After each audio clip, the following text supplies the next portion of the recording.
সবাইকে প্রীতি, শুভেচ্ছা এবং ভালোবাসা। 1 মিলিয়ন ফলোয়ারের পক্ষ থেকে এটা কিন্তু একটা বিশাল অর্জন।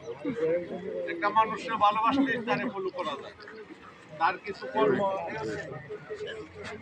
মানুষের বেঁচে থাকে কর্মের মাধ্যমে। কর্মটা তাকে বড় করে, নামে তাকে বড় করে না। তার যে কর্ম, আমাদের যারা অনলাইন অ্যাক্টিভিটিস আছেন তাদের উদ্দেশ্যে আমি একটা কথা বলতে চাইতেছি। আমাদের সমাজে একটা বিপ্লব হইতেছে এই প্ল্যাটফর্ম। ইতিপূর্বে রূপনে বলছে, তো আমাদের দু একটা জিনিস লক্ষ্য রাখতে হবে সবসময়, অশ্লীলতা পরিহার করতে হবে। এটা আমাদের সবার আগে। আমাদের অশ্লীলতার মধ্যে কোনো শিক্ষা নাই, আদিকাল থেকে অশ্লীলতার মধ্যে কোনো শিক্ষা নাই। আর মানুষকে বিনোদনের মধ্যে সবচেয়ে বড় ইবাদত।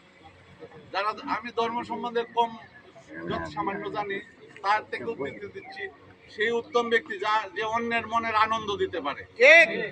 আপনার হতাশায় একটা মানুষ মৃত্যুবরণ করে।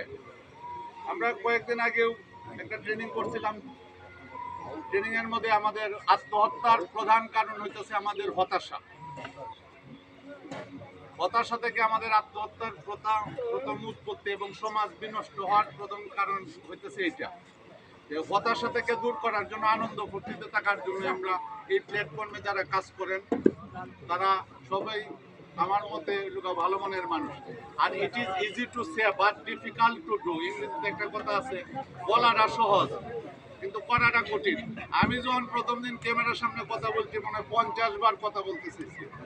আমি কিন্তু লক্ষ মানুষের সামনে কথা বলতে আমার বিন্দুমাত্র দ্বিধাবোধ হয় না, মনেই হয় না যে আমি কার সামনে কথা বলবো। আমি বড় বড় কনফারেন্সে কথা বলি, যে আমি বড় বড় অফিসার কাছে, আমার কাছে কোনো বিষয় মনে হয় না। কিন্তু ক্যামেরাটা ধরে রাখছে, এনে আমার দেওয়া যাইতেছে, হার্ট স্পিড বেড়ে গেছে, এত ভয় লাগছে, এটা ভাষায় প্রকাশ করা যাবে না। এটার লোক বলতেছি এই টিটকারি মারতে পারে, যেন রূপনে কইছে টিটকারি মারা সহজ, কিন্তু আপনিও কথা বলেন ফেসবুকের সামনে, আমরাও লাইক করবাম, কমেন্টস করবাম, আপনাকে উৎসাহ দিব।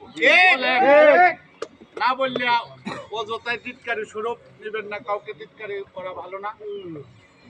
উৎসাহ দিবেন, আপনার উৎসাহতে আরেকজনের উৎসাহ দেওয়ার মাধ্যমে সে সফল হইতে পারে। পৃথিবীতে যত কাজ